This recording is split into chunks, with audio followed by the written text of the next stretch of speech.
오늘 하루도 잘 보내셨나요? 오늘은 여러분들께 홍길동전 읽어드리려고 해요. 홍길동전은 홍길동이란 영웅을 통해 우리 사회의 사회주도의 결함을 꼬집는 작품인데요.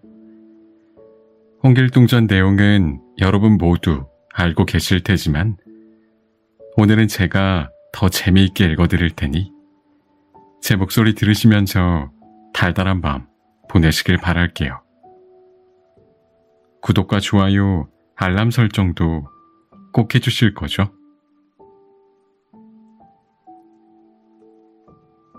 길동이 태어나다.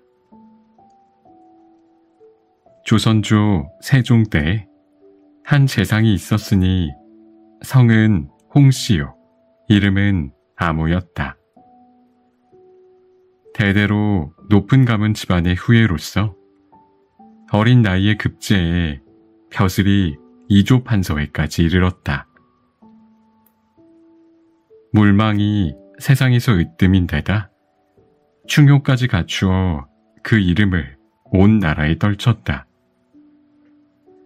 일찍 두 아들을 두었는데 하나는 이름이 인형으로 본처 유씨가 낳은 아들이고 다른 하나는 이름이 길동으로 시비 춘섬이 낳은 아들이었다.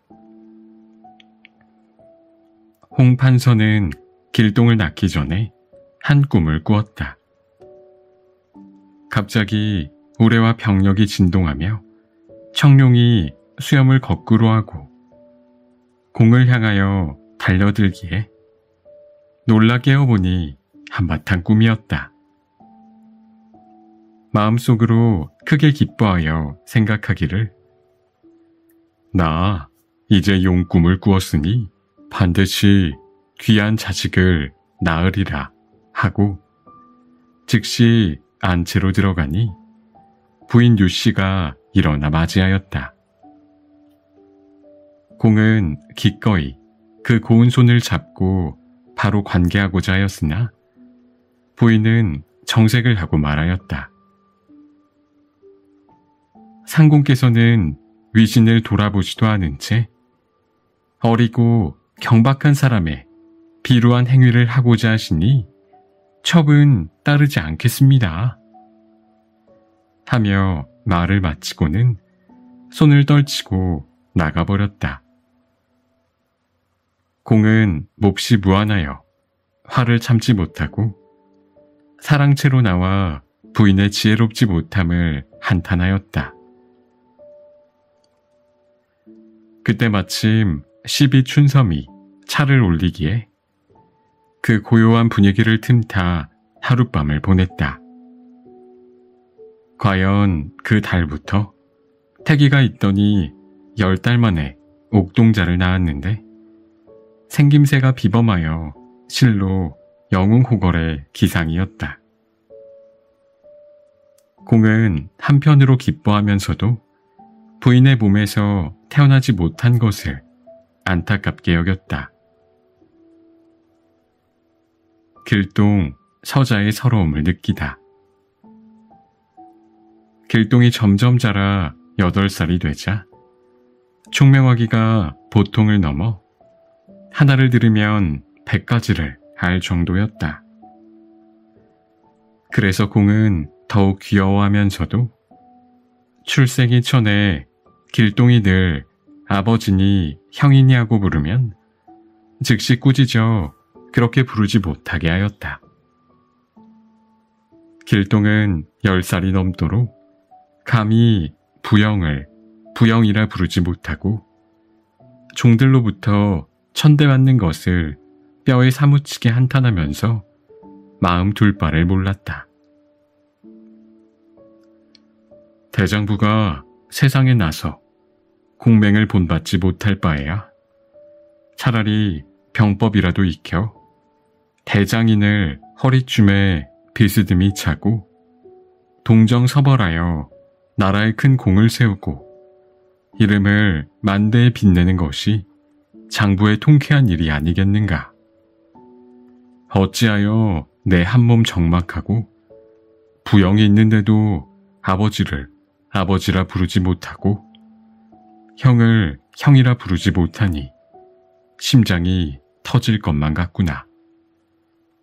이 어찌 통탄할 일이 아니겠는가. 하고 말을 마친 후 뜰에 내려와 검수를 익히고 있었다. 그때 마침 공이 또한 달빛을 구경하다가 길동이 서성거리는 것을 보고 즉시 불러 물었다. 너는 무슨 흥이 있어서 밤이 깊도록 잠을 자지 않느냐? 길동은 공경하는 자세로 대답하였다. 소인은 마침 달빛을 즐기는 중입니다. 그런데 만물이 생겨날 때부터 오직 사람이 귀한 존재인 줄 아옵니다만 소인에게 귀함이 없사오니 어찌 사람이라 하겠습니까? 공은 그 말의 뜻을 짐작은 했지만 일부러 책망하는 체하며 내 무슨 말이냐? 하였다. 길동이 저라고 말씀드리기로 소인이 평생 서러워하는 바는 소인이 대감 정기를 받아 당당한 남자로 태어났고 또 낳아주시고 길러주신 부모님의 은혜를 입었음에도 불구하고 아버지를 아버지라 부르지 못하고 형을 형이라 부르지 못하니 어찌 사람이라 하겠습니까? 하고 눈물을 흘리며 적삼을 적셨다. 공이 듣고 나자 비록 불쌍하다는 생각은 들었으나 그 마음을 위로하면 마음이 방자해질까봐 염려되어 크게 꾸짖어 말하였다. 재상 집안에 천한종의 몸에서 태어난 자식이 너뿐이 아닌데 내가 어찌 이다지 방자하냐? 앞으로 다시 이런 말을 하면 내 눈앞에 서지도 못하게 하겠다. 이렇게 꾸짖으니 길동은 감히 한마디도 더하지 못하고 다만 엎드려 눈물을 흘릴 뿐이었다. 공이 물러가라 하자 그제서야 길동은 침소로 돌아와 슬퍼에 맞이 않았다. 길동이 본래 재주가 뛰어나고 도량이 활발한지라 마음을 가라앉히지 못해 밤이면 잠을 이루지 못하곤 하였다. 하루는 길동이 어미 침소애가 울면서 아뢰었다. 소자가 어머니와 더불어 전생 연분이 중하여 금세에 모자가 되었으니 그 은혜가 지극하옵니다. 그러나 소자의 팔자가 기박하여 천한 몸이 되었으니 품은 한이 깊사옵니다. 장부가 세상에 살면서 남의 천대를 받음이 불가한지라 소자는 자연히 서름을 억제하지 못하여 어머니 슬하를 떠나려고 하오니 엎드려 바라건대 어머니께서는 소자를 염려하지 마시고 건강하게 지내십시오. 그 어미가 듣고 나서서 크게 놀라 말하였다. 재상가의 천생이 너뿐이 아닌데 어찌 마음을 좁게 먹어 어미 속을 태우느냐? 길동이 대답하였다. 옛날 장충의 아들 장길사는 천생이지만 13살에 그 어미와 이별하고 운봉산에 들어가 돌을 닦아 아름다운 이름을 후세에 전하였습니다. 소자도 그를 본받아 세상을 벗어나려 하오니 어머니께서는 안심하고 후일을 기다리십시오. 근간에 곡산댁의 눈치를 보니 상공의 사랑을 잃을까 하여 우리 모자를 원수같이 알고 있습니다.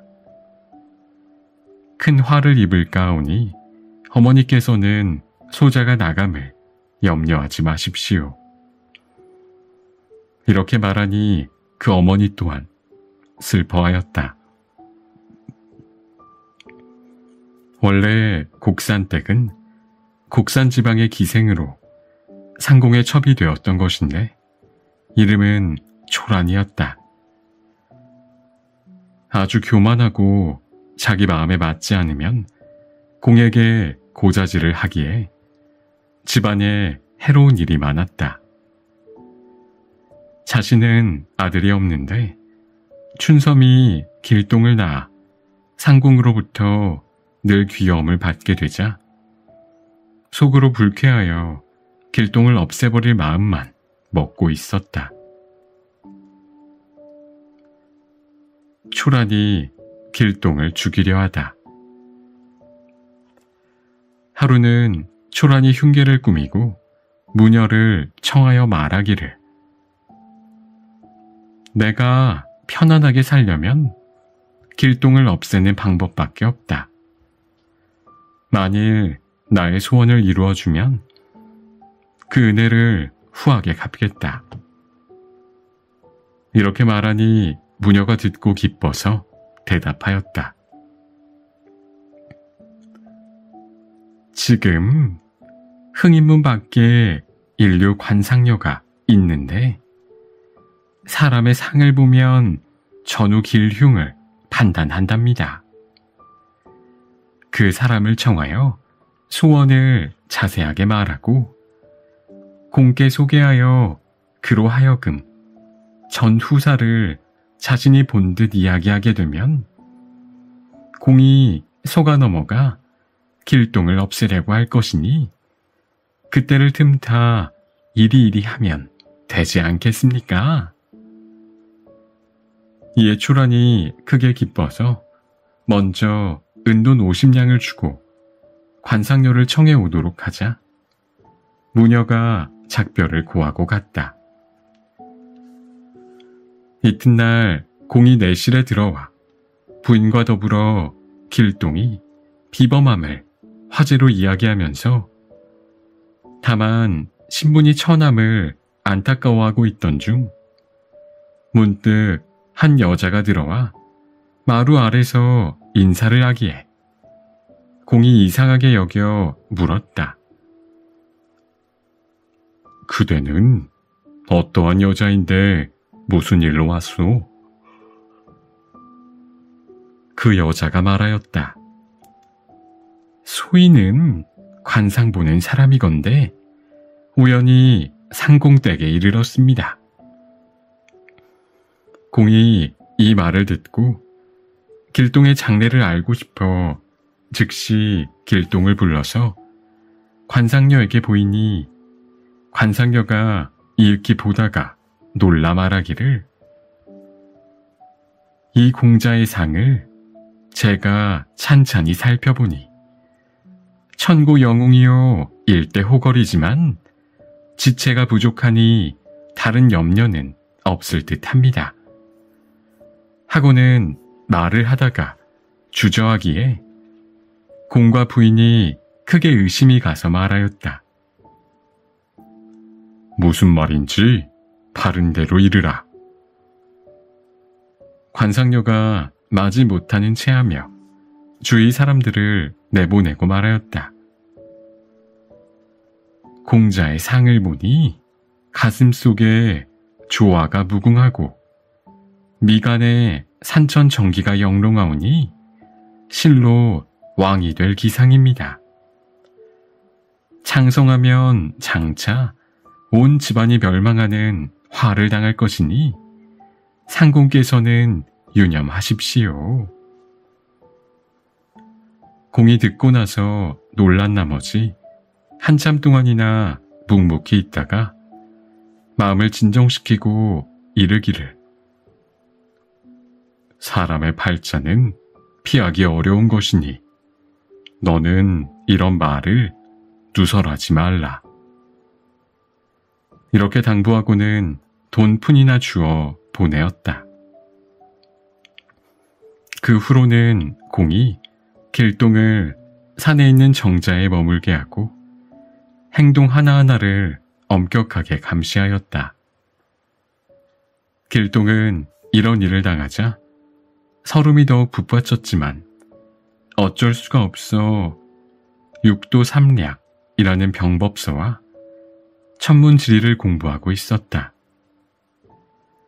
공이 이 사실을 알고는 크게 근심하여 말하였다. 이놈이 본래 재주가 있으니 만일 과분한 마음을 품게 되면 관상녀의 말과 같을 것이니 이를 장차 어찌하랴. 이때 초란이 무녀와 관상녀와 내통하여 공을 놀라게 하고는 길동을 없애고자 큰 돈을 들여 자객을 매수하였는데 그 이름은 특제였다. 초란은 특제에게 전후 내막을 자세히 일러주고는 공에게 가서 아뢰었다. 며칠 전 관상녀가 아는 일이 귀신 같으니 길동의 앞니를 어떻게 처리하려 하십니까? 저도 놀랍고 두려우니 일찍 길동을 없애버리는 것이 나을 듯합니다. 공은 이 말을 듣고 눈썹을 찡그리면서 이 일은 내 손바닥 안에 있으니 너는 번거롭게 굴지 말라 하고 물리치기는 했으나 자연히 마음이 어지러워 밤이면 잠을 이루지 못해 병이 나고 말았다. 부인과 좌랑 인형이 크게 근심이 되어 어쩔 줄 모르고 있는데 초란이 곁에서 모시고 있다가 아뢰었다. 상공의 평안이 위중하심은 길동으로 인한 것입니다. 저의 좁은 소견으로는 길동을 죽여 없애면 상공의 평안도 완쾌되실 뿐만 아니라 가문도 보존할 것이온데 어찌 이 점을 생각하지 않으시는지요? 부인이 이르기를 아무리 그렇다 한들 천륜이 중요한데 차마 어찌 그런 짓을 하겠나? 라고 하자 초란이 말하였다. 듣자오니 특제라는 자객이 있는데 사람 죽이기를 주머니 속에 물건 잡듯이 한답니다. 그에게 거금을 주고 밤에 들어가 해치게 하면 상공이 아셔도 어쩔 수 없을 것이니 부인은 제3 생각하십시오. 부인과 자랑이 눈물을 흘리며 말하였다. 이는 차마 못할 바로 돼 첫째는 나라를 위함이요. 둘째는 상공을 위함이며 셋째는 홍씨 가문을 보존하기 위함이니 너의 생각대로 하려무나. 그러자 초란이 크게 기뻐하면서 다시 특제를 불러 사정을 자세히 이야기하고 오늘 밤에 급히 행하라 하니 특제가 그렇게 하겠다 하고 밤이 되기를 기다렸다. 길동이 요술로 위기를 모면하다. 한편 길동은 그 원통한 일을 생각하니 잠시를 머물지 못할 바이지만 상공이 내린 명령이 엄함으로 어쩔 수가 없어 밤마다 잠을 설치고 있었다. 그런데 그날 밤 촛불을 밝혀놓고 주역을 골똘히 읽고 있는데 까마귀가 3번 울고 갔다. 길동은 이상한 예감이 들어 혼잣말로 저 짐승은 본래 밤을 꺼리는데 이제 울고 가니 매우 불길하구나 하면서 잠시 주역의 팔괘로 점을 쳐보고는 크게 놀라 책상을 밀치고 둔갑법을 써서 몸을 숨긴 채 동정을 살피고 있었다. 새벽 2시쯤 되자 한 사람이 비수를 들고 천천히 방 문으로 들어왔다. 길동이 급히 몸을 감추고 주문을 외니 갑자기 한 줄기 음산한 바람이 일어나면서 집은 간데없고 첩첩산중의 풍경이 굉장하였다. 크게 놀란 특제는 길동의 조화가 무궁한 줄 알고 비수를 감추며 피하고자 했으나 갑자기 길이 끊어지면서 층암 절벽이 가로막자 오도 가도 못하는 처지가 되었다. 사방으로 방황하다가 피리 소리를 듣고서야 정신을 차리고 살펴보니 한 소년이 나귀를 타고 오며 피리 불기를 그치고 꾸짖었다. 너는 무엇 때문에 나를 죽이려 하는가? 죄 없는 사람을 해치면 어찌 천벌이 없겠는가? 하고 주문을 외니 호련히 검은 구름이 일어나며 큰 비가 물을 퍼붓듯이 쏟아지고 모래와 자갈이 난리였다.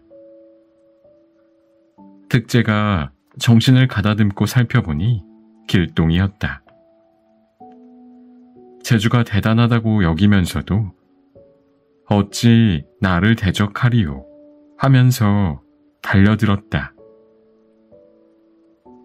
너는 죽어도 나를 원망하지 마라.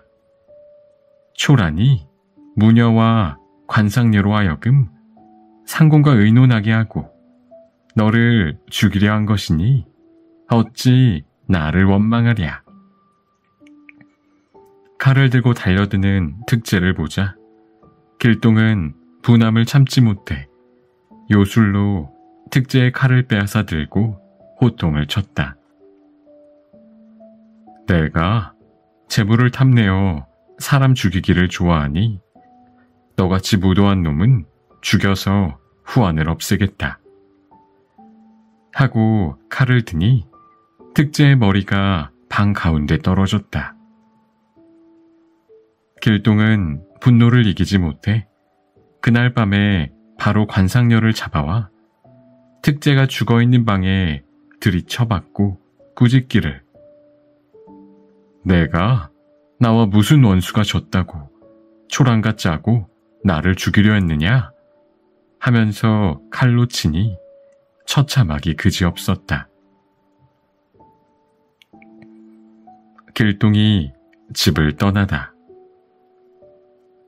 이때 길동이 두 사람을 죽이고 하늘을 살펴보니 은하수는 서쪽으로 기울어지고 달빛은 희미하여 마음은 더욱 울적해졌다. 분통이 터져 초란마저 죽이고자 하다가 상공이 사랑하는 여자라는데 생각이 미치자 칼을 던지고 달아나 목숨이나 건지기로 마음먹었다. 바로 상공 침소에 가 하직 인사를 올리고 하는데 마침 공도 창밖의 인기척을 듣고서 창문을 열고 살폈다. 공은 길동임을 알고 불러 말하였다. 밤이 깊었거늘 내 어찌 자지 않고 이렇게 방황하느냐? 길동은 땅에 엎드려 아뢰었다. 소인이 일찍 부모님께서 낳아주신 은혜의 만분의 1이나마 갚을까 하였더니 집안에 옳지 못한 사람이 있어 상공께 거짓으로 아뢰어 소인을 죽이고자 하기에 겨우 목숨은 건졌으나 상공을 모실 길이 없기로 오늘 상공께 하직을 고하옵니다. 하기에 공이 크게 놀라 물었다. 너는 무슨 일이 있어서 어린아이가 집을 버리고 어디로 가겠다는 거냐? 길동이 대답하였다. 날이 밝으면 자연이 아시게 되려니와 소인의 신세는 뜬 구름과 같사옵니다. 상공에 버린 자식이 어찌 갈 곳이 있겠습니까? 길동이 두 줄기의 눈물을 감당하지 못해 말을 이루지 못하자 공은 그 모습을 보고 불쌍한 마음이 들어 다 일렀다. 내가 너의 품은 하늘 짐작하겠으니 오늘부터는 아버지를 아버지라 부르고 형을 형이라 불러주 좋다. 길동이 절하고 아뢰었다. 소자의 한 가닥 지극한 한을 아버지께서 풀어주시니 죽어도 한이 없습니다. 엎드려 바라옵건대 아버지께서는 만수무강하십시오. 이렇게 말하고 하직하니 공이 붙잡지 못하고 다만 무사하기만을 당부하였다. 길동이 또 어머니 침소에 가서 소자는 지금 슬하를 떠나려 하오니 다시 모실 날이 있을 것이니 어머니께서는 그 사이 건강하십시오. 라고 말하며 하직 인사를 하였다. 춘섬이 이 말을 듣고 무슨 까닭이 있음을 짐작하나 굳이 묻지는 않고 하직하는 아들의 손을 잡고 통곡하면서 말하였다. 네, 어디로 가려 하느냐? 한 집에 있어도 거처하는 곳이 멀어 늘 보고 싶었는데 이제 너를 정처 없이 보내고 어찌 잊으랴. 부디 쉬 돌아와 만나기를 바란다. 길동이 절하고 문을 나와 멀리 바라보니 첩첩한 산중에 구름만 자욱한데 정처 없이 길을 가니 어찌 가련하지 않겠는가? 한편 초라는 특제의 소식이 없자 이상하다 싶어 사정을 알아보라 했더니 길동은 간데가 없고 특제와 관상녀의 시신만 방 안에 있더라고 하였다. 이에 혼비백산하여 급히 부인에게 알리니 부인은 크게 놀라 좌랑을 불러 이 일을 이야기하고 상공에게도 알렸다. 이 소식을 접한 상공은 대경실색을 하며 말하였다. 길동이 밤에 와서 슬피 하직하기에 이상하다 여겼더니 결국 이런 일이 벌어졌구나. 이에 좌랑이 감히 숨기지 못하여 초란이 그동안의 한 일을 아뢰었더니 공은 더욱 분노하여 초란을 내쫓고 슬그머니 그들의 시체를 없앤 후 종들을 불러 이런 말을 입 밖에 내지 말라고 당부하였다.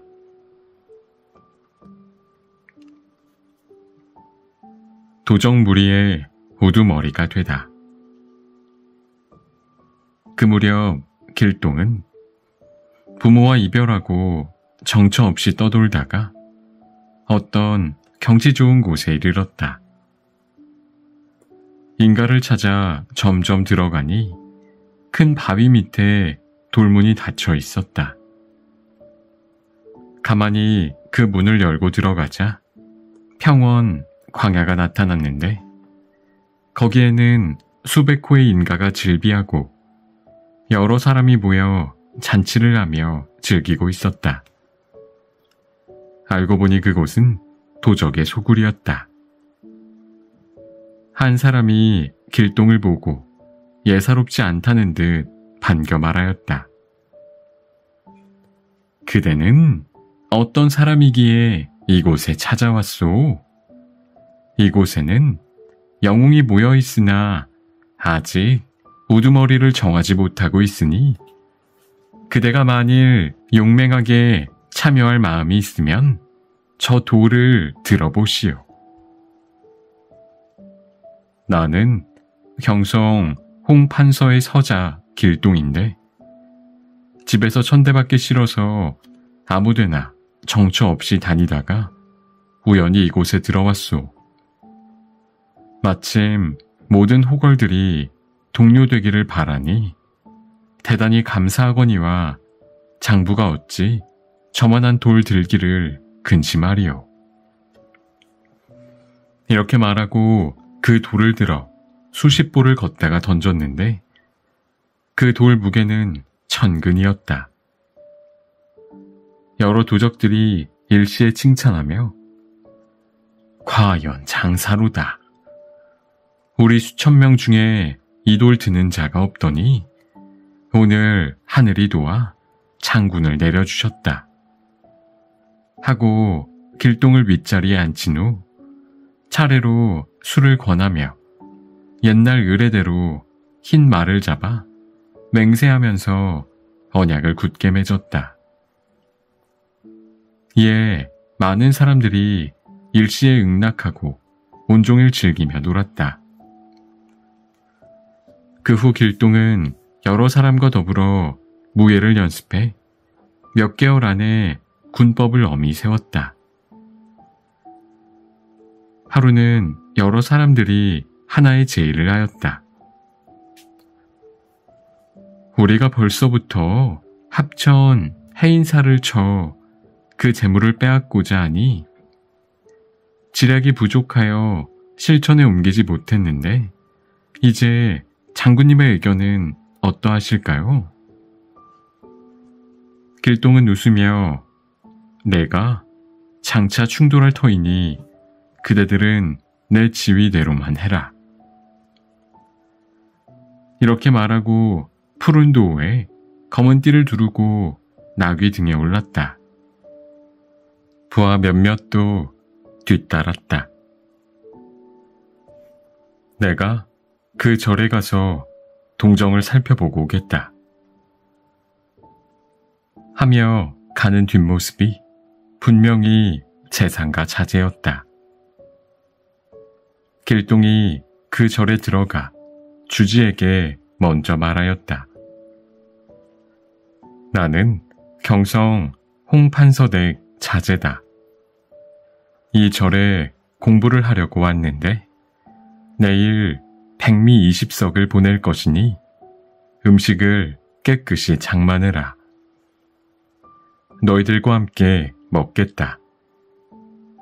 이렇게 말하고는 절 안을 두루 살펴보며 뒷날을 기약하고 동굴을 나오니 모든 중들이 기뻐하였다.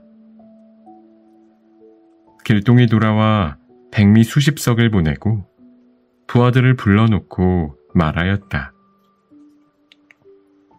내가 아무 날 그 절에 가 이리이리 할 것이니 그대들은 내 뒤를 따라와 이리이리 하라. 그날이 다가와 부하 수십 명을 데리고 해인사에 이르렀더니 중들이 맞이에 들어갔다. 길동이 노승을 불러 내가 보낸 쌀로 음식이 부족하지 않던가? 하니 노승이 어찌 부족하겠습니까? 너무 황송하고 감격스럽습니다만. 이렇게 말하자 길동이 맨 윗자리에 앉아 모든 중을 일제히 청해 각기 상을 받게 하고는 먼저 술을 마시며 차례로 권하니 모든 중이 황감해하였다. 길동이 상을 받고 먹다가 모래를 슬그머니 입에 넣고 깨무니 소리가 크게 났다. 중들이 듣고 놀라 사과를 했지만 길동은 일부러 화를 내어 꾸짖었다. 너희들이 음식을 어찌 이다지 깨끗하지 않게 했느냐? 이는 반드시 나를 깔보고 업신여기는 것이다. 그리고 부하들을 시켜 모든 중을 한 줄에 결박하여 앉히니 모두가 겁이 나서 어쩔 줄을 몰랐다. 이윽고 수백 명이 일시에 달려들어 모든 재물을 제것 가져가듯 하니 중들이 보고 다만 입으로 소리만 지를 따름이었다. 외출했던 불목하니가 마침 그때 돌아오다가 이 일을 보고 관가에 알리니 합천, 원이, 관군을 뽑아 그 도적을 잡게 하였다. 장교 수백 명이 도적을 쫓다가 보니 송라를 쓰고 장삼을 입은 중이 산에 올라가 외쳤다. 도적이 저 북쪽에 작은 길로 가니 빨리 가 잡으세요. 관군들은 중이 도적을 가리키는 줄 알고 풍우같이 북쪽의 작은 길로 찾아가다가 잡지도 못하고 날이 저문 후에 돌아갔다. 길동은 부하들을 남쪽의 큰 길로 보내고 홀로 중의 차림으로 관군을 속여 무사히 소굴로 돌아오니 모든 부하들이 이미 재물을 가져다 놓고 있었다. 그들이 함께 살해하기에 길동은 웃으며 장부가 이만한 재주가 없대서야 어찌 여러 사람의 우두머리가 되리요 라고 말하였다. 활빈당을 만들고 의적 활동을 하다. 그 후 길동은 스스로 호를 활빈당이라고 하면서 조선 팔도로 다니며 가급 수령이 불의로 모은 재물이 있으면 탈취하고 혹시 가난하고 의지할 데 없는 사람이 있으면 구제하되 백성은 침범하지 않고 나라의 재산에는 추호도 손을 대지 않았다. 그래서 부하들은 그 뜻에 감복하였다. 하루는 길동이 모든 사람을 모으고 의논하였다. 이제 함경 감사가 탐과 놀이로 백성을 착취해 견딜 수 없게 되었는지라. 우리가 그대로 둘 수 없으니 그대들은 나의 지위대로 해라. 그리고 아무 날 밤으로 약속을 하고 하나씩 흘러 들어가 남문 밖에 불을 질렀다. 감사가 크게 놀라 불을 끄라 하니 관리며 백성들이 한꺼번에 달려나와 불을 끄는데 길동의 부대 수백 명이 함께 성중에 달려들어 창고를 열고 곡식과 무기를 찾아내어 북문으로 달아나니 성중이 물 끓듯이 요란해졌다. 감사가 뜻밖의 변을 당하여 어쩔 줄 모르다가 날이 밝은 후 살펴보고서야 창고의 무기와 곡식이 없어졌음을 알고 크게 놀라 도적 잡기에 전력을 기울였다. 그런데 호련 북문에 방이 붙기를 아무 날 돈과 곡식을 도적한 자는 활빈당 당수 홍길동이라 하였기에 감사가 군사를 징발하여 도적을 잡으려 하였다. 한편 길동이 여러 부하와 함께 곡식을 많이 훔쳤으나 행여 길에서 잡힐까 염려하여 둔갑법과 축지법을 써서 처소에 돌아오니 날이 새려 하였다.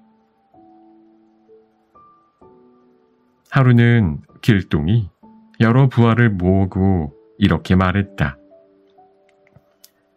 이제 우리가 합천 해인사회가 재물을 탈취하고 또 함경 가명회가 돈과 곡식을 훔쳐서 소문이 파다하려니와 나의 이름을 써서 가명에 붙였으니 오래지 않아 잡히기 쉬울 것이다. 그러나 그대들은 나의 재주를 보라. 이렇게 말하고 즉시 지푸라기로 허수아비 7을 만들어 주문을 외며 혼백을 붙였다. 7 길동이 한꺼번에 팔을 뽐내며 크게 소리치고 한 곳에 모여 야단스럽게 짓거리니 어느 것이 진짜 길동인지 알 수가 없었다. 팔도에 하나씩 흩어지되 각각 사람 수백 명씩 거느리고 다니니 그 중에서도 어느 것이 진짜인지 알 수가 없었다. 8 길동이 팔도에 다니며 바람과 비를 마음대로 불러오는 술법을 부려 가급 창고에 있던 곡식을 하룻밤 사이에 종적 없이 가져가며 지방에서 서울로 올려보내는 선물 보통이들을 하나도 놓치지 않고 탈취하니 팔도에 가급이 시끄러워져서 사람들이 밤에는 잠을 설치고 낮에는 길에 나다니지 못하였다.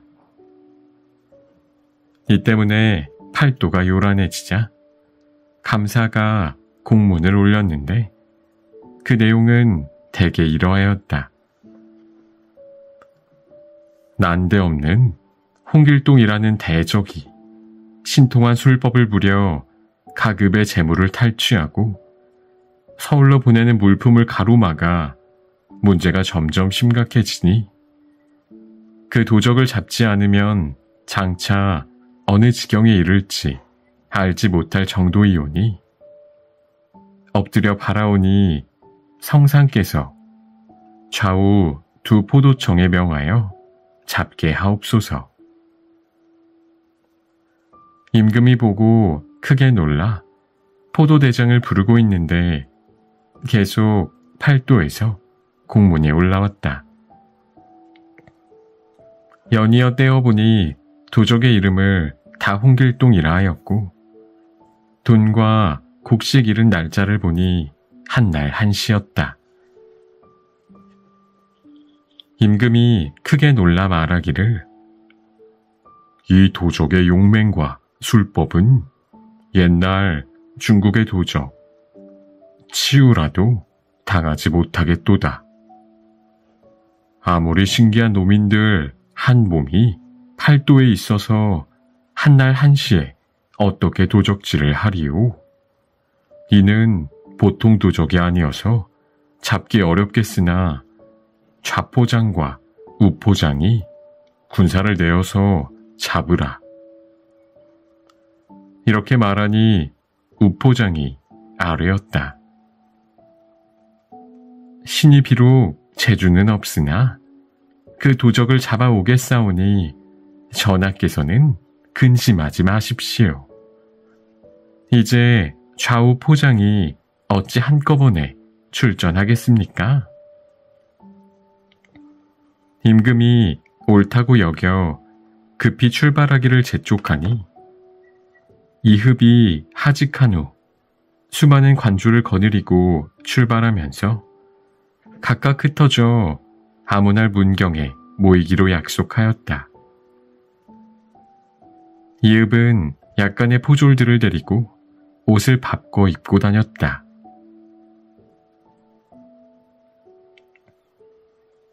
이흡이 길동의 요술에 당하다. 하루는 날이 저물어 주막을 찾아 쉬고 있는데 갑자기 어떤 소년이 나귀를 타고 들어와 인사를 하였다. 이흡이 담례를 하니 그 소년은 한숨을 지으면서 말하였다. 온 천하가 임금의 땅 아님이 없고 모든 땅의 백성이 임금의 신하 아님이 없으니 소생이 비록 시골에 있으나 나라를 위해 근심을 하고 있습니다. 이흡이 일부러 놀라는 체하며 물었다. 그게 무슨 말이오? 소년이 말하였다. 이제 홍길동이라는 도적이 팔도를 다니며 소란을 피워 인심이 동요하고 있는데 그놈을 잡아 없애지 못하니 어찌 분하지 않겠습니까? 이읍이 이 말을 듣고 말하였다. 그대가 기골이 장대하고 말씀이 충직하니 나와 함께 그 도적을 잡는 것이 어떻겠소? 소년이 말하였다. 내가 벌써 잡고자 하면서도 뛰어난 능력이 있는 사람을 만나지 못하여 그냥 있었는데 이제 그대를 만났으니 어찌 다행이 아니겠소? 그러나 그대의 재주를 알 수 없으니 그윽한 곳에 가서 한번 시험합시다. 그리고 가다가 한 곳에 이르러 높은 바위 위에 올라앉으면서 말했다. 그대는 힘을 다하여 두 발로 나를 차 떨어뜨려라. 그리고 벼랑 끝에 나가 앉았다. 이읍이 생각하기를 제 아무리 용력이 있은들 한 번 차면 어찌 떨어지지 않으리요. 하고 평생 힘을 다하여 두 발로 힘껏 차니 그 소년이 갑자기 돌아앉으며 말하였다. 그대는 정말 장사로다. 내가 여러 사람을 시험해 보았지만 나를 움직이게 한 자가 없었는데 그대에게 차여 오장이 울린 듯 하도다. 그대가 나를 따라오면 길동을 잡을 것이요.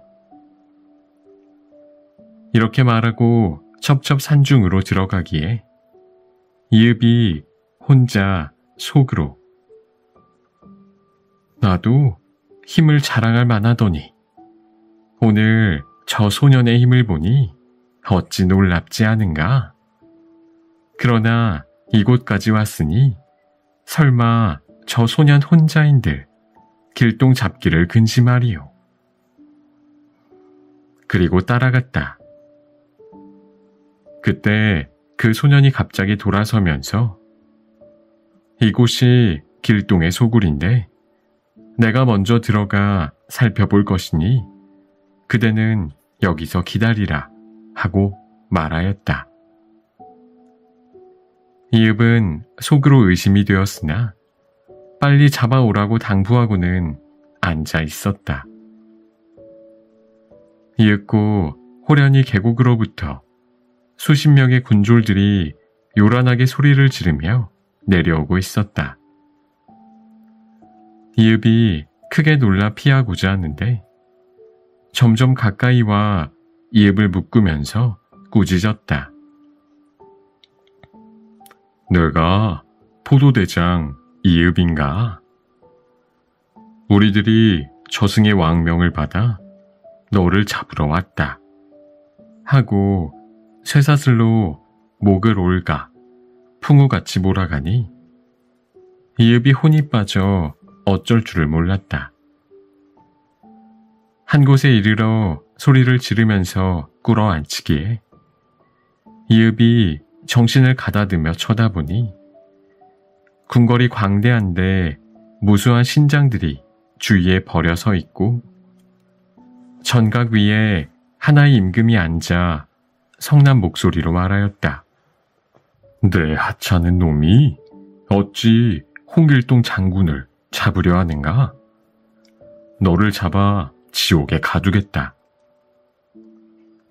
이읍이 겨우 정신을 차려 소인은 인간 세상에 보잘것없는 사람인데 죄도 없이 잡혀왔으니 살려보내주시기 바랍니다. 하고 몹시 애걸하니 전각 위에서 웃으며 꾸짖었다. 이 사람아, 나를 자세히 보라. 나는 곧 활빈당 우두머리 홍길동이다. 그대가 나를 잡으려 하기에 그 용맹한 힘과 뜻을 알고자 어제 내가 푸른 도포 입은 소년처럼 꾸며 그대를 인도해 이곳에 와서 나의 위엄을 보여주는 것이다. 말을 마치자 부하들을 시켜 묶은 것을 끌렀다. 그리고 마루에 앉히고 술을 내어와 권하면서 다시 말하였다. 그대는 부질없이 다니지 말고 빨리 돌아가되 나를 보았다 하면 반드시 죄를 추궁당할 것이니 부디 그런 말은 내지 말라. 이렇게 말하고는 다시 술을 부어 권하면서 부하들에게 내어보내라 하였다.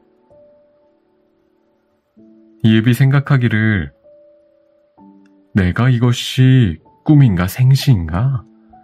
여기는 어찌하여 왔을까 하며 길동의 신기한 조화에 놀라 일어나 가고자 하였다.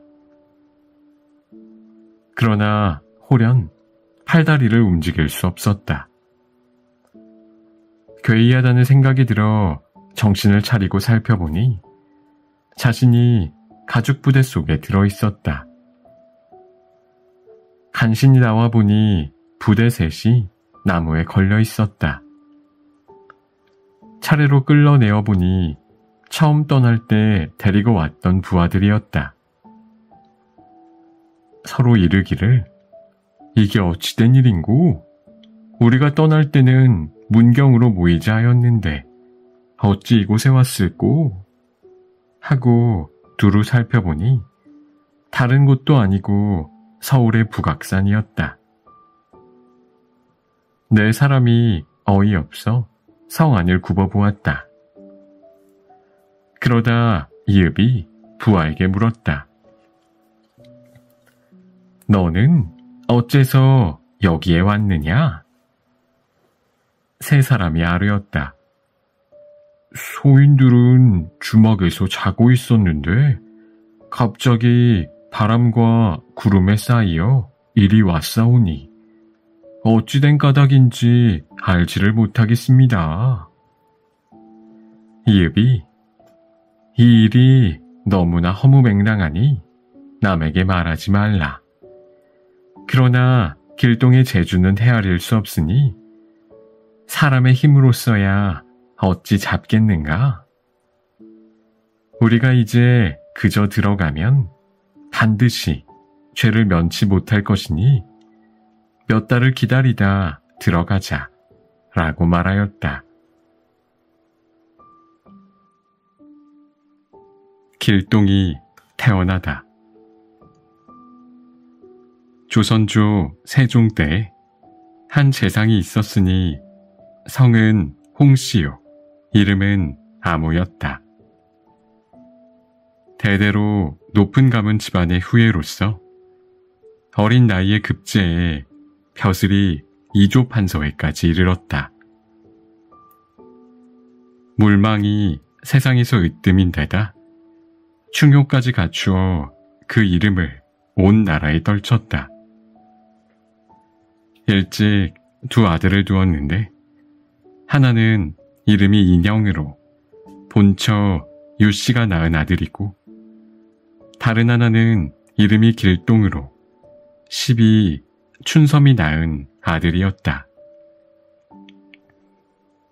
홍 판서는 길동을 낳기 전에 한 꿈을 꾸었다.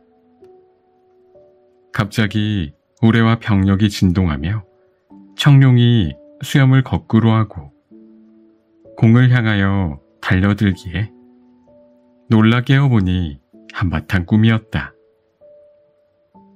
마음속으로 크게 기뻐하여 생각하기를 나 이제 용꿈을 꾸었으니 반드시 귀한 자식을 낳으리라 하고 즉시 안채로 들어가니 부인 유씨가 일어나 맞이하였다. 공은 기꺼이 그 고운 손을 잡고 바로 관계하고자 하였으나 부인은 정색을 하고 말하였다. 상공께서는 위신을 돌아보지도 않은 채 어리고 경박한 사람의 비루한 행위를 하고자 하시니 첩은 따르지 않겠습니다. 하며 말을 마치고는 손을 떨치고 나가버렸다. 공은 몹시 무안하여 화를 참지 못하고 사랑채로 나와 부인의 지혜롭지 못함을 한탄하였다. 그때 마침 시비 춘섬이 차를 올리기에 그 고요한 분위기를 틈타 하룻밤을 보냈다. 과연 그 달부터 태기가 있더니 10달 만에 옥동자를 낳았는데 생김새가 비범하여 실로 영웅호걸의 기상이었다. 공은 한편으로 기뻐하면서도 부인의 몸에서 태어나지 못한 것을 안타깝게 여겼다. 길동 서자의 서러움을 느끼다. 길동이 점점 자라 8살이 되자 총명하기가 보통을 넘어 하나를 들으면 100가지를 알 정도였다. 그래서 공은 더욱 귀여워하면서도 출생이 전에 길동이 늘 아버지니 형이니 하고 부르면 즉시 꾸짖어 그렇게 부르지 못하게 하였다. 길동은 10살이 넘도록 감히 부영을 부영이라 부르지 못하고 종들로부터 천대받는 것을 뼈에 사무치게 한탄하면서 마음 둘 바를 몰랐다. 대장부가 세상에 나서 공맹을 본받지 못할 바에야 차라리 병법이라도 익혀 대장인을 허리춤에 비스듬히 차고 동정서벌하여 나라에 큰 공을 세우고 이름을 만대에 빛내는 것이 장부의 통쾌한 일이 아니겠는가.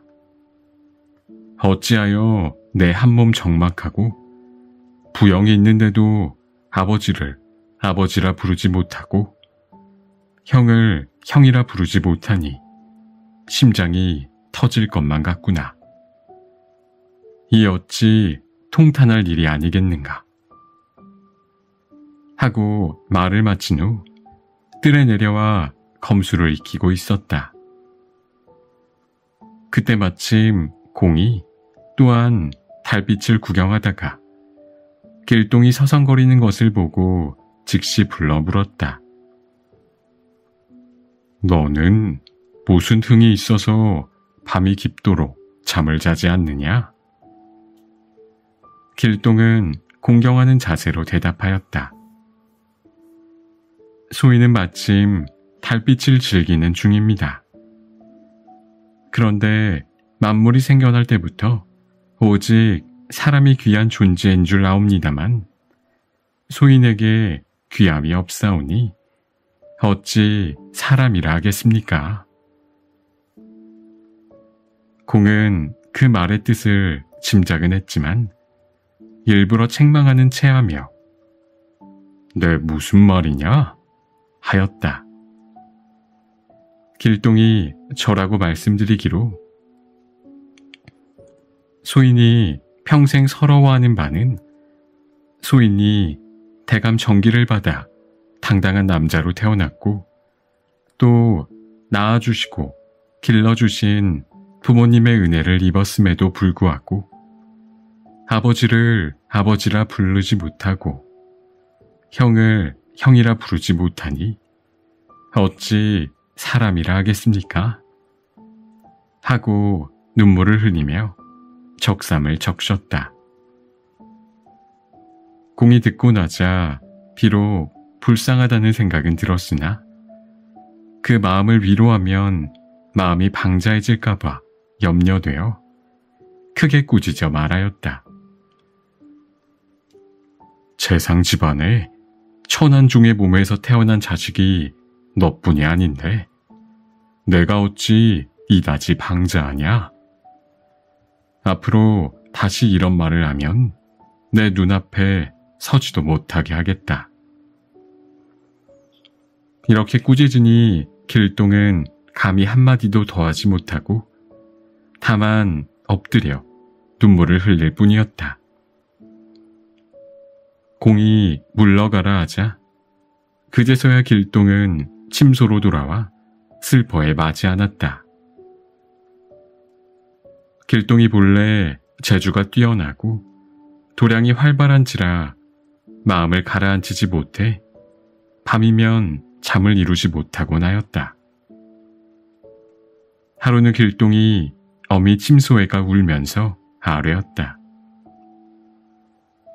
소자가 어머니와 더불어 전생 연분이 중하여 금세에 모자가 되었으니 그 은혜가 지극하옵니다. 그러나 소자의 팔자가 기박하여 천한 몸이 되었으니 품은 한이 깊사옵니다. 장부가 세상에 살면서 남의 천대를 받음이 불가한지라 소자는 자연히 서름을 억제하지 못하여 어머니 슬하를 떠나려고 하오니 엎드려 바라건대 어머니께서는 소자를 염려하지 마시고 건강하게 지내십시오. 그 어미가 듣고 나서서 크게 놀라 말하였다. 재상가의 천생이 너뿐이 아닌데 어찌 마음을 좁게 먹어 어미 속을 태우느냐? 길동이 대답하였다. 옛날 장충의 아들 장길사는 천생이지만 13살에 그 어미와 이별하고 운봉산에 들어가 돌을 닦아 아름다운 이름을 후세에 전하였습니다. 소자도 그를 본받아 세상을 벗어나려 하오니 어머니께서는 안심하고 후일을 기다리십시오. 근간에 곡산댁의 눈치를 보니 상공의 사랑을 잃을까 하여 우리 모자를 원수같이 알고 있습니다. 큰 화를 입을까 하오니 어머니께서는 소자가 나감을 염려하지 마십시오. 이렇게 말하니 그 어머니 또한 슬퍼하였다. 원래 곡산댁은 곡산 지방의 기생으로 상공에 첩이 되었던 것인데 이름은 초란이었다. 아주 교만하고 자기 마음에 맞지 않으면 공에게 고자질을 하기에 집안에 해로운 일이 많았다. 자신은 아들이 없는데 춘섬이 길동을 낳아 상궁으로부터 늘 귀여움을 받게 되자 속으로 불쾌하여 길동을 없애버릴 마음만 먹고 있었다. 초란이 길동을 죽이려 하다. 하루는 초란이 흉계를 꾸미고 무녀를 청하여 말하기를 내가 편안하게 살려면 길동을 없애는 방법밖에 없다. 만일 나의 소원을 이루어주면 그 은혜를 후하게 갚겠다. 이렇게 말하니 무녀가 듣고 기뻐서 대답하였다. 지금 흥인문 밖에 인류 관상녀가 있는데 사람의 상을 보면 전후 길흉을 판단한답니다. 그 사람을 청하여 소원을 자세하게 말하고 공께 소개하여 그로 하여금 전후사를 자신이 본 듯 이야기하게 되면 공이 속아 넘어가 길동을 없애려고 할 것이니 그때를 틈타 이리이리 하면 되지 않겠습니까? 이에 초란이 크게 기뻐서 먼저 은돈 50냥을 주고 관상녀를 청해 오도록 하자 무녀가 작별을 고하고 갔다. 이튿날 공이 내실에 들어와 부인과 더불어 길동이 비범함을 화제로 이야기하면서 다만 신분이 처남을 안타까워하고 있던 중 문득 한 여자가 들어와 마루 아래서 인사를 하기에 공이 이상하게 여겨 물었다.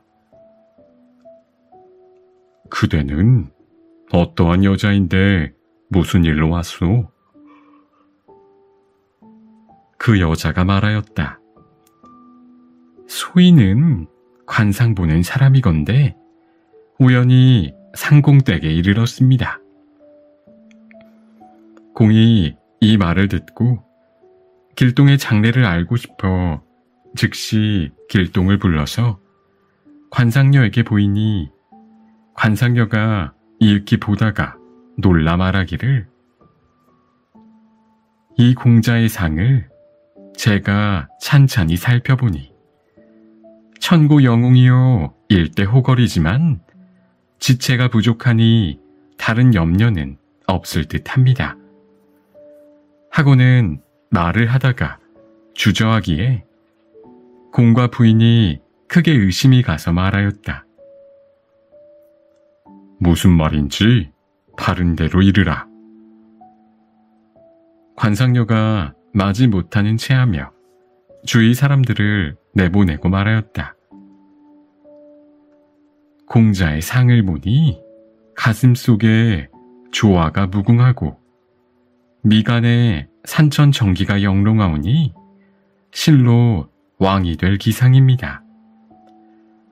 창성하면 장차 온 집안이 멸망하는 화를 당할 것이니 상공께서는 유념하십시오. 공이 듣고 나서 놀란 나머지 한참 동안이나 묵묵히 있다가 마음을 진정시키고 이르기를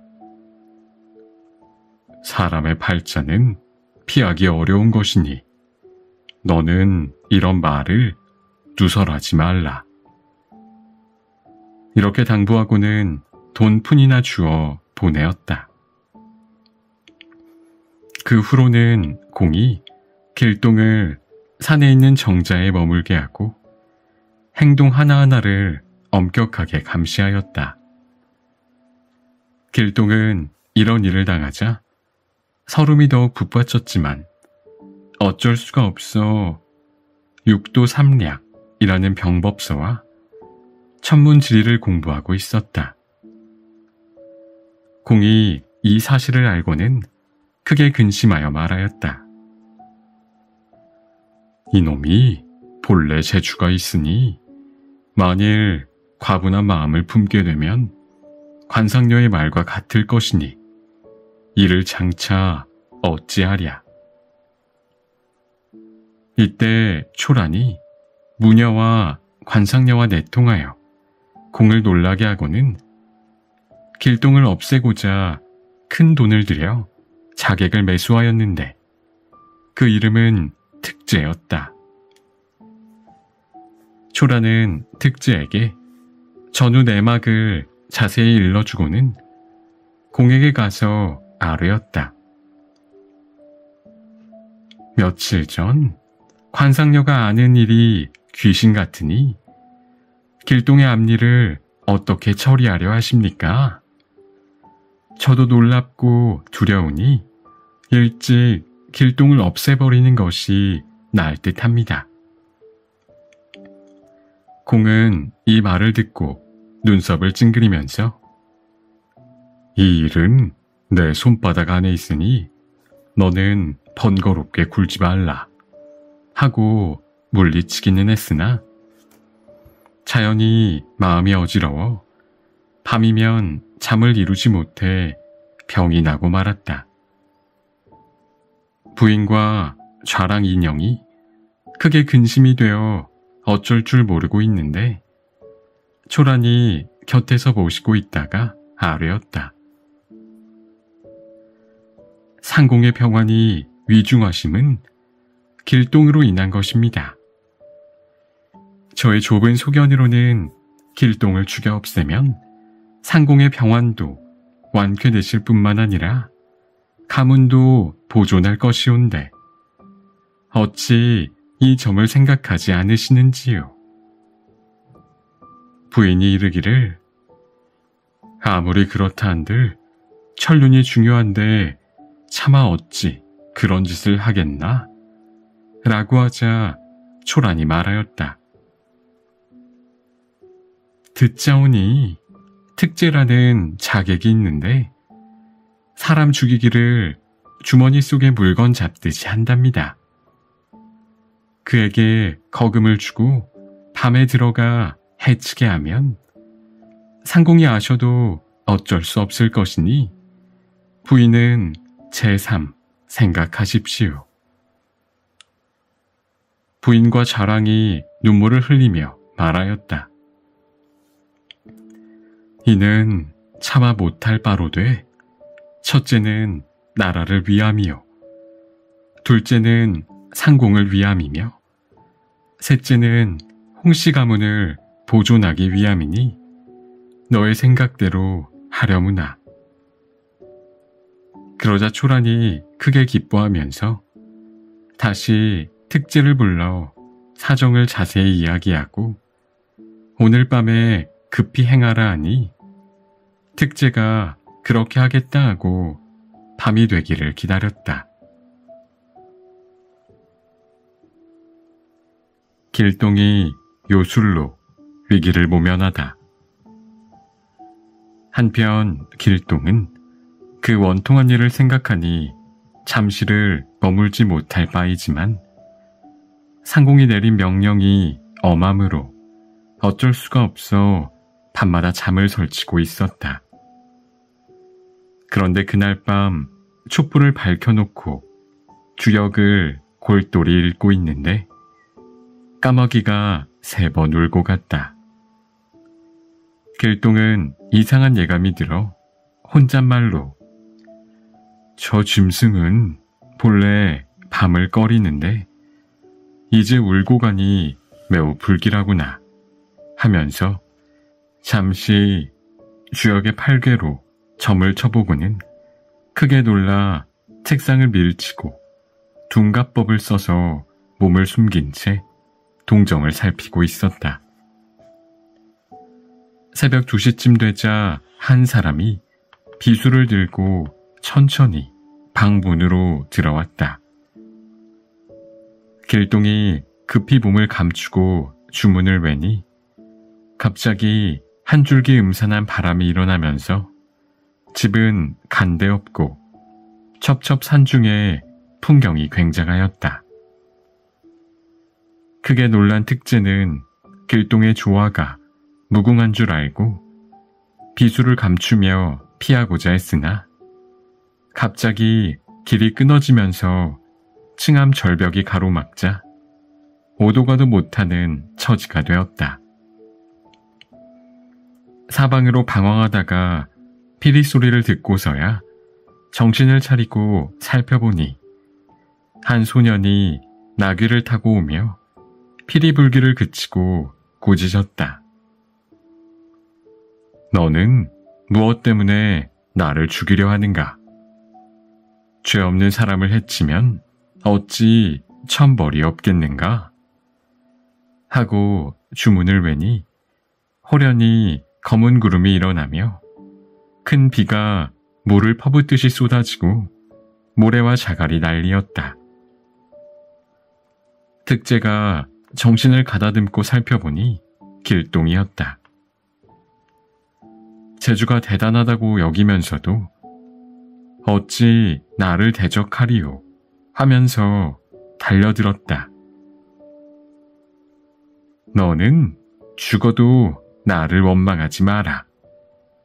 초란이 무녀와 관상녀로 하여금 상공과 의논하게 하고 너를 죽이려 한 것이니 어찌 나를 원망하랴. 칼을 들고 달려드는 특제를 보자 길동은 분함을 참지 못해 요술로 특제의 칼을 빼앗아 들고 호통을 쳤다. 내가 재물을 탐내어 사람 죽이기를 좋아하니 너같이 무도한 놈은 죽여서 후환을 없애겠다. 하고 칼을 드니 특제의 머리가 방 가운데 떨어졌다.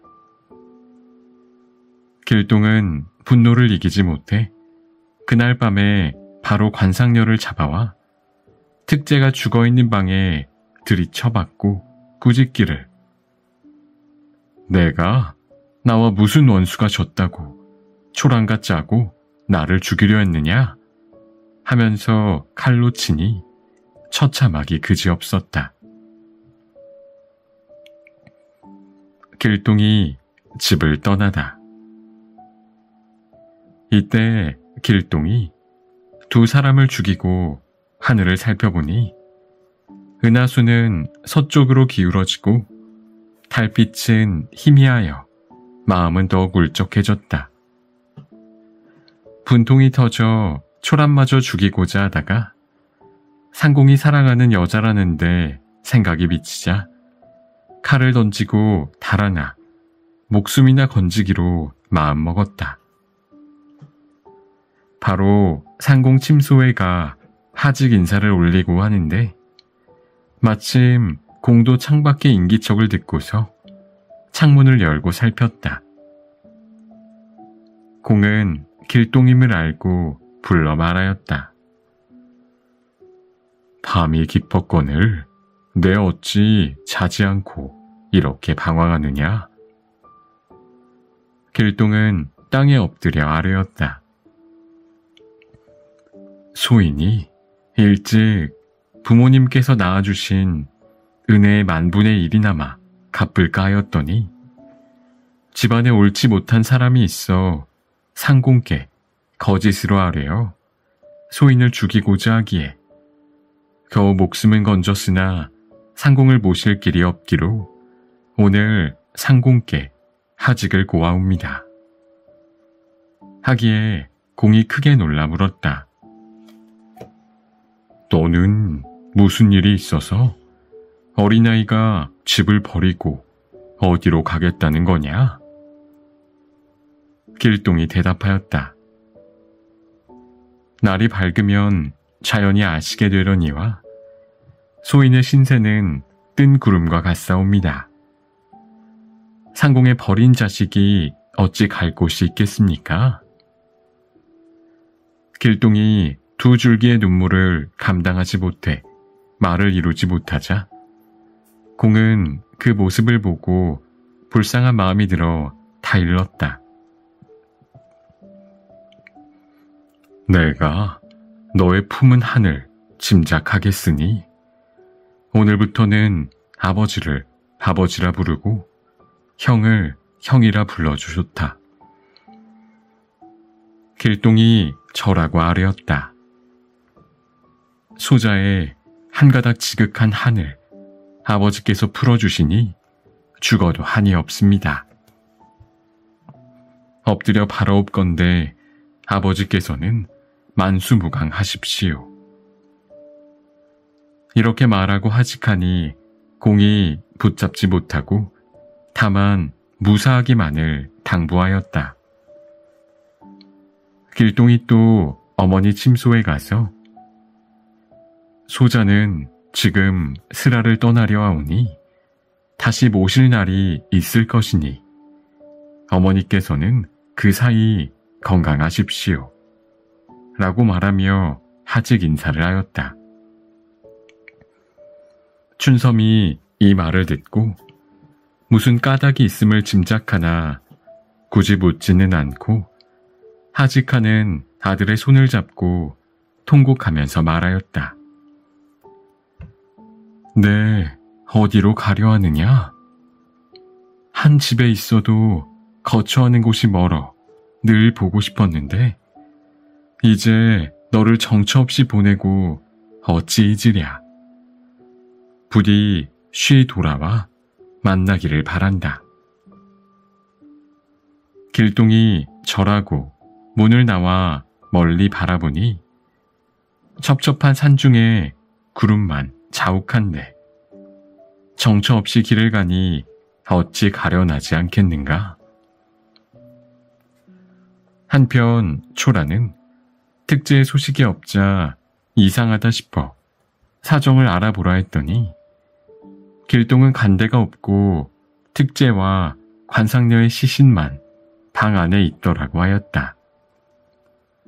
이에 혼비백산하여 급히 부인에게 알리니 부인은 크게 놀라 좌랑을 불러 이 일을 이야기하고 상공에게도 알렸다.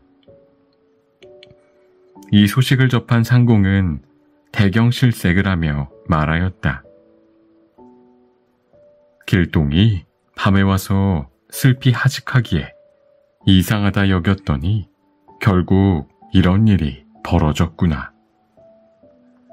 이에 좌랑이 감히 숨기지 못하여 초란이 그동안의 한 일을 아뢰었더니 공은 더욱 분노하여 초란을 내쫓고 슬그머니 그들의 시체를 없앤 후 종들을 불러 이런 말을 입 밖에 내지 말라고 당부하였다.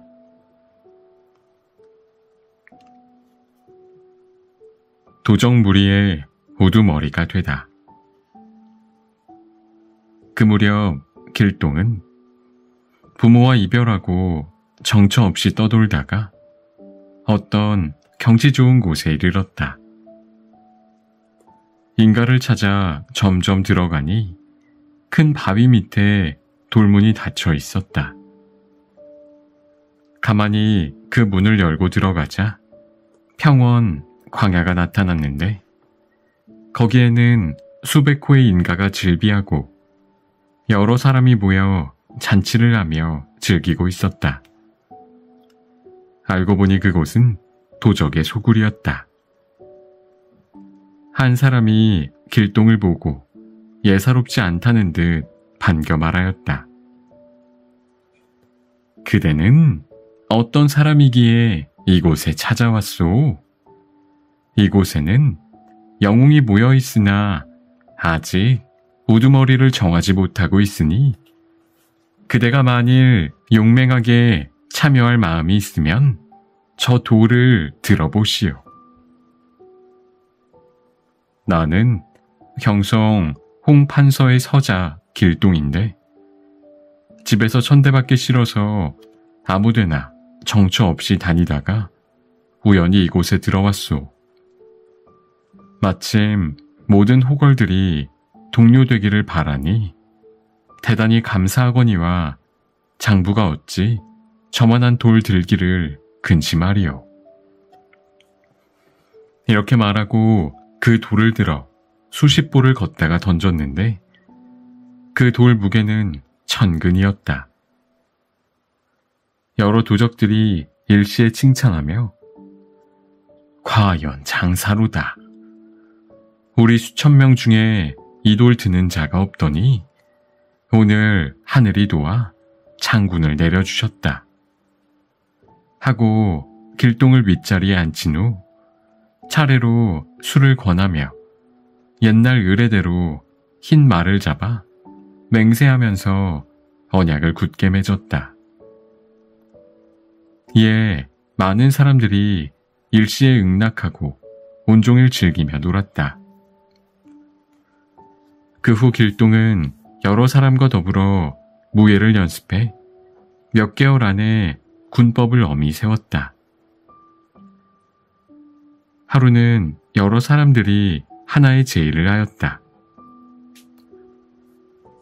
우리가 벌써부터 합천 해인사를 쳐 그 재물을 빼앗고자 하니 지략이 부족하여 실천에 옮기지 못했는데 이제 장군님의 의견은 어떠하실까요? 길동은 웃으며 내가 장차 충돌할 터이니 그대들은 내 지위대로만 해라. 이렇게 말하고 푸른 도에 검은 띠를 두르고 나귀 등에 올랐다. 부하 몇몇도 뒤따랐다. 내가 그 절에 가서 동정을 살펴보고 오겠다. 하며 가는 뒷모습이 분명히 재상과 자제였다. 길동이 그 절에 들어가 주지에게 먼저 말하였다. 나는 경성 홍판서댁 자제다. 이 절에 공부를 하려고 왔는데 내일 백미 20석을 보낼 것이니 음식을 깨끗이 장만해라. 너희들과 함께 먹겠다. 이렇게 말하고는 절 안을 두루 살펴보며 뒷날을 기약하고 동굴을 나오니 모든 중들이 기뻐하였다. 길동이 돌아와 백미 수십석을 보내고 부하들을 불러놓고 말하였다. 내가 아무 날 그 절에 가 이리이리 할 것이니 그대들은 내 뒤를 따라와 이리이리 하라. 그날이 다가와 부하 수십 명을 데리고 해인사에 이르렀더니 중들이 맞이에 들어갔다.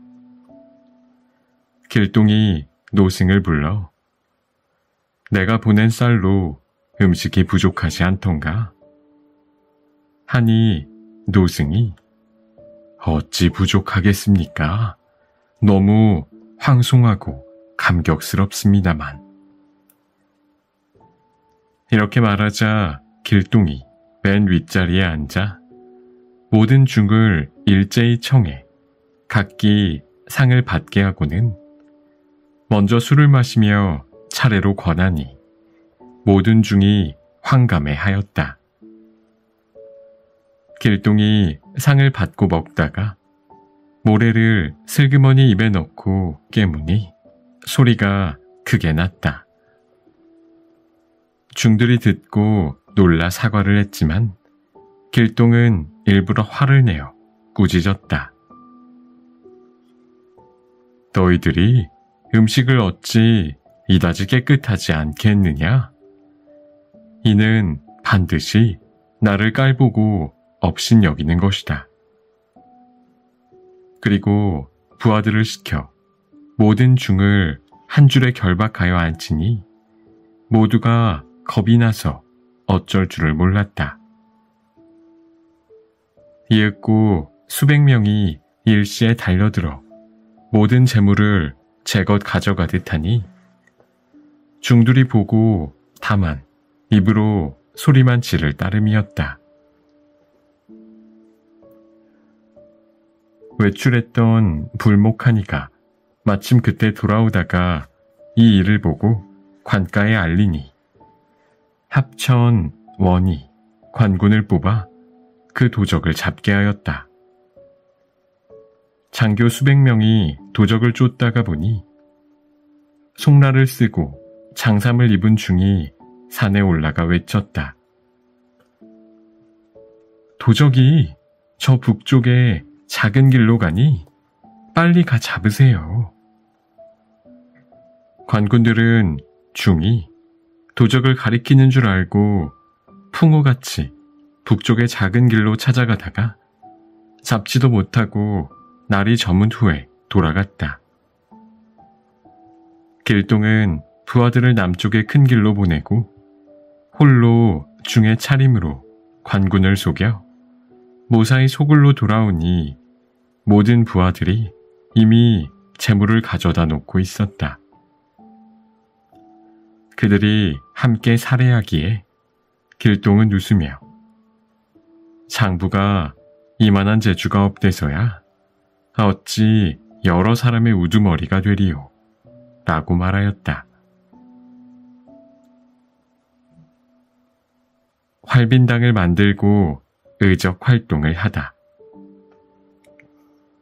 그 후 길동은 스스로 호를 활빈당이라고 하면서 조선 팔도로 다니며 가급 수령이 불의로 모은 재물이 있으면 탈취하고 혹시 가난하고 의지할 데 없는 사람이 있으면 구제하되 백성은 침범하지 않고 나라의 재산에는 추호도 손을 대지 않았다.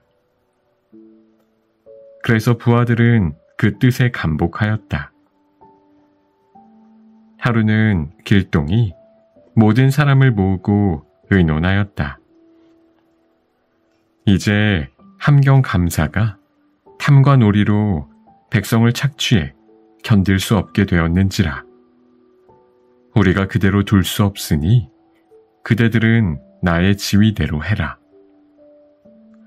그리고 아무 날 밤으로 약속을 하고 하나씩 흘러 들어가 남문 밖에 불을 질렀다.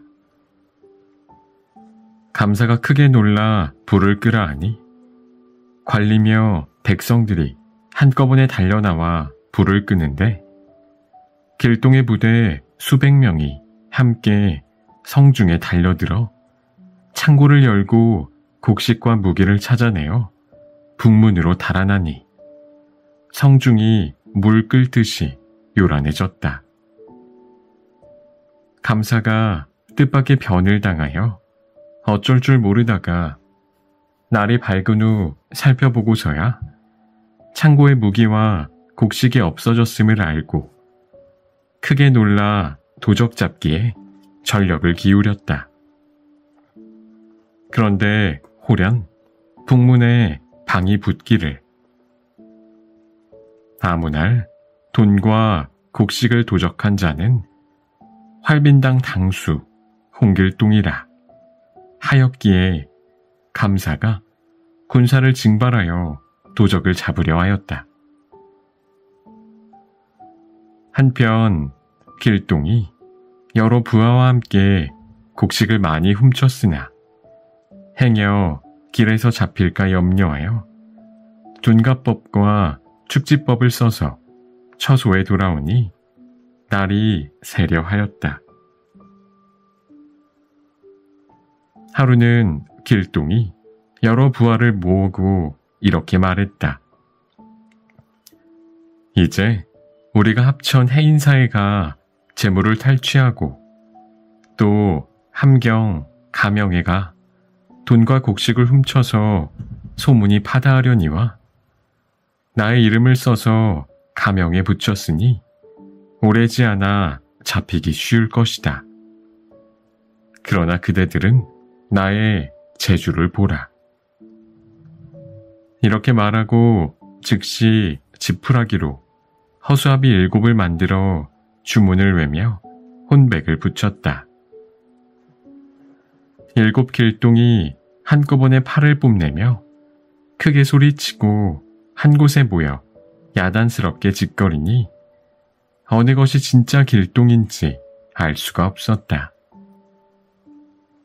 팔도에 하나씩 흩어지되 각각 사람 수백 명씩 거느리고 다니니 그 중에서도 어느 것이 진짜인지 알 수가 없었다. 8 길동이 팔도에 다니며 바람과 비를 마음대로 불러오는 술법을 부려 가급 창고에 있던 곡식을 하룻밤 사이에 종적 없이 가져가며 지방에서 서울로 올려보내는 선물 보통이들을 하나도 놓치지 않고 탈취하니 팔도에 가급이 시끄러워져서 사람들이 밤에는 잠을 설치고 낮에는 길에 나다니지 못하였다. 이 때문에 팔도가 요란해지자 감사가 공문을 올렸는데 그 내용은 대개 이러하였다. 난데없는 홍길동이라는 대적이 신통한 술법을 부려 가급의 재물을 탈취하고 서울로 보내는 물품을 가로막아 문제가 점점 심각해지니 그 도적을 잡지 않으면 장차 어느 지경에 이를지 알지 못할 정도이오니 엎드려 바라오니 성상께서 좌우 2 포도청에 명하여 잡게 하옵소서. 임금이 보고 크게 놀라 포도대장을 부르고 있는데 계속 팔도에서 공문이 올라왔다. 연이어 떼어보니 도적의 이름을 다 홍길동이라 하였고 돈과 곡식 잃은 날짜를 보니 한날 한시였다. 임금이 크게 놀라 말하기를 이 도적의 용맹과 술법은 옛날 중국의 도적 치우라도 당하지 못하겠도다. 아무리 신기한 놈인들 한 몸이 팔도에 있어서 한날 한시에 어떻게 도적질을 하리오? 이는 보통 도적이 아니어서 잡기 어렵겠으나 좌포장과 우포장이 군사를 내어서 잡으라.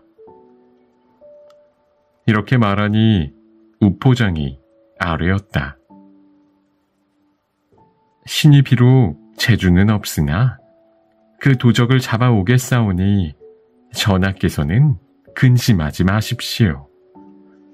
이제 좌우 포장이 어찌 한꺼번에 출전하겠습니까?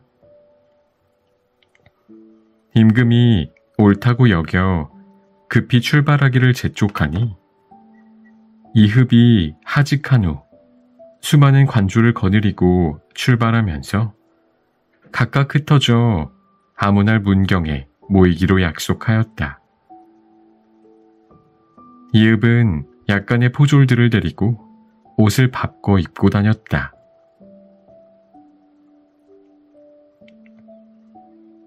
이흡이 길동의 요술에 당하다. 하루는 날이 저물어 주막을 찾아 쉬고 있는데 갑자기 어떤 소년이 나귀를 타고 들어와 인사를 하였다. 이흡이 담례를 하니 그 소년은 한숨을 지으면서 말하였다. 온 천하가 임금의 땅 아님이 없고 모든 땅의 백성이 임금의 신하 아님이 없으니 소생이 비록 시골에 있으나 나라를 위해 근심을 하고 있습니다. 이흡이 일부러 놀라는 체하며 물었다. 그게 무슨 말이오? 소년이 말하였다. 이제 홍길동이라는 도적이 팔도를 다니며 소란을 피워 인심이 동요하고 있는데 그놈을 잡아 없애지 못하니 어찌 분하지 않겠습니까? 이흡이 이 말을 듣고 말하였다. 그대가 기골이 장대하고 말씀이 충직하니 나와 함께 그 도적을 잡는 것이 어떻겠소? 소년이 말하였다. 내가 벌써 잡고자 하면서도 뛰어난 능력이 있는 사람을 만나지 못하여 그냥 있었는데 이제 그대를 만났으니 어찌 다행이 아니겠소? 그러나 그대의 재주를 알 수 없으니 그윽한 곳에 가서 한번 시험합시다. 그리고 가다가 한 곳에 이르러 높은 바위 위에 올라앉으면서 말했다. 그대는 힘을 다하여 두 발로 나를 차 떨어뜨려라. 그리고 벼랑 끝에 나가 앉았다. 이흡이 생각하기를 제 아무리 용력이 있은들 한 번 차면 어찌 떨어지지 않으리요. 하고 평생 힘을 다하여 두 발로 힘껏 차니 그 소년이 갑자기 돌아앉으며 말하였다. 그대는 정말 장사로다. 내가 여러 사람을 시험해 보았지만 나를 움직이게 한 자가 없었는데 그대에게 차여 오장이 울린 듯 하도다. 그대가 나를 따라오면 길동을 잡을 것이요. 이렇게 말하고 첩첩 산중으로 들어가기에 이흡이 혼자 속으로 나도 힘을 자랑할 만하더니 오늘 저 소년의 힘을 보니 어찌 놀랍지 않은가? 그러나 이곳까지 왔으니 설마 저 소년 혼자인들 길동 잡기를 근심하리요. 그리고 따라갔다. 그때 그 소년이 갑자기 돌아서면서 이곳이 길동의 소굴인데 내가 먼저 들어가 살펴볼 것이니 그대는 여기서 기다리라 하고 말하였다. 이읍은 속으로 의심이 되었으나 빨리 잡아오라고 당부하고는 앉아 있었다. 이윽고 호련히 계곡으로부터 수십 명의 군졸들이 요란하게 소리를 지르며 내려오고 있었다. 이읍이 크게 놀라 피하고자 하는데 점점 가까이 와 이읍을 묶으면서 꾸짖었다. 내가 포도대장 이읍인가? 우리들이 저승의 왕명을 받아 너를 잡으러 왔다. 하고 쇠사슬로 목을 올가 풍우같이 몰아가니 이읍이 혼이 빠져 어쩔 줄을 몰랐다. 한 곳에 이르러 소리를 지르면서 꿇어앉히기에 이읍이 정신을 가다듬며 쳐다보니 궁궐이 광대한데 무수한 신장들이 주위에 버려 서 있고 전각 위에 하나의 임금이 앉아 성난 목소리로 말하였다. 내 하찮은 놈이 어찌 홍길동 장군을 잡으려 하는가? 너를 잡아 지옥에 가두겠다. 이읍이 겨우 정신을 차려 소인은 인간 세상에 보잘것없는 사람인데 죄도 없이 잡혀왔으니 살려보내주시기 바랍니다. 하고 몹시 애걸하니 전각 위에서 웃으며 꾸짖었다. 이 사람아, 나를 자세히 보라. 나는 곧 활빈당 우두머리 홍길동이다. 그대가 나를 잡으려 하기에 그 용맹한 힘과 뜻을 알고자 어제 내가 푸른 도포 입은 소년처럼 꾸며 그대를 인도해 이곳에 와서 나의 위엄을 보여주는 것이다. 말을 마치자 부하들을 시켜 묶은 것을 끌렀다. 그리고 마루에 앉히고 술을 내어와 권하면서 다시 말하였다. 그대는 부질없이 다니지 말고 빨리 돌아가되 나를 보았다 하면 반드시 죄를 추궁당할 것이니 부디 그런 말은 내지 말라. 이렇게 말하고는 다시 술을 부어 권하면서 부하들에게 내어보내라 하였다. 이읍이 생각하기를 내가 이것이 꿈인가 생시인가? 여기는 어찌하여 왔을까 하며 길동의 신기한 조화에 놀라 일어나 가고자 하였다. 그러나 홀연 팔다리를 움직일 수 없었다. 괴이하다는 생각이 들어 정신을 차리고 살펴보니 자신이 가죽 부대 속에 들어있었다. 간신히 나와보니 부대 셋이 나무에 걸려 있었다. 차례로 끌어내어 보니 처음 떠날 때 데리고 왔던 부하들이었다. 서로 이르기를 이게 어찌된 일인고? 우리가 떠날 때는 문경으로 모이자 하였는데 어찌 이곳에 왔을꼬? 하고 두루 살펴보니 다른 곳도 아니고 서울의 북악산이었다. 네 사람이 어이없어 성 안을 굽어보았다. 그러다 이읍이 부하에게 물었다. 너는 어째서 여기에 왔느냐? 세 사람이 아뢰었다. 소인들은 주막에서 자고 있었는데 갑자기 바람과 구름에 쌓여 이리 왔사오니 어찌된 까닭인지 알지를 못하겠습니다.